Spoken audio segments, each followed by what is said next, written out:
আসসালামু আলাইকুম। বাচ্চাদের আসলে অভাব না আভিজাত্য শেখানো উচিত। আর দয়া করে প্লিজ আভিজাত্য আর বিলাসিতা দুটোকে একত্রে করে দেখবেন না। আমি আমার খুব কাছের এক রিলেটিভসকে দেখেছি, সে তার বাচ্চাকে এতটাই অভাব শিখিয়েছে। 4 বছরের একটা বাচ্চা, সে তার প্রিয় খেলনাটা নিতে ভয় পায়। ইভেন তার স্বপ্ন সে বড় হয়ে বাড়ি করবে, কেননা তার বাবার বাড়ি নেই। সো একটা জাতি যেখানে একটা বাচ্চার দিকে তাকিয়ে আছে, সেই বাচ্চা তার স্বপ্ন একটা বাড়ি নিয়ে বড় হচ্ছে। সো এটা আসলে বাচ্চাদের মনটাকে অনেক বেশি সংকীর্ণ করে। আপনি যদি আপনার বাচ্চাকে সবসময় অভাব শেখান, আপনার বাচ্চা অবশ্যই সেখানে ভালো কিছু শিখবে না।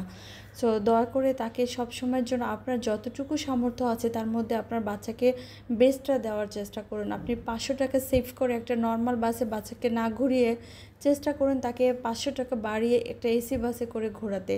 সো বাচ্চাদেরকে সবসময়ের জন্য ব্রডনেস তৈরি করুন, তাহলে সেই বাচ্চাটার আপনার ভবিষ্যতে ভালো কিছু আপনাদের জন্য উপহার দেবে। বাচ্চাদেরকে আসলে আপনি অনেক কিছু শেখাতে পারেন। আপনি ঘরের কাজ শেখাতে পারেন, যেটা জেন্ডার রোল থাকবে না।